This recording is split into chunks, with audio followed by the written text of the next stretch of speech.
الرحیم السلام علیکم ناظرین کرام، آج ہم حاضر ہیں ہفتے والے دن کا پروگرام لے کے میں اور میرا گھر میری جنت۔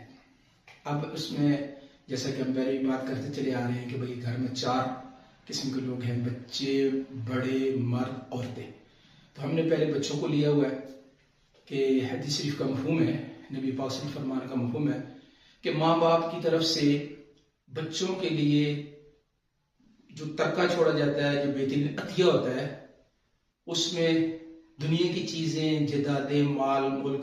لیکن سب سے بہترین عطیہ، بہترین ترکہ کیا بتایا؟ اچھی تعلیم اور تربیت۔ اب بچوں کی اچھی تعلیم اور تربیت کے حوالے سے ہم اپنے بچوں کو کیا دے رہے ہیں، یعنی ان کی سوچ کو، بچوں کی سوچ کو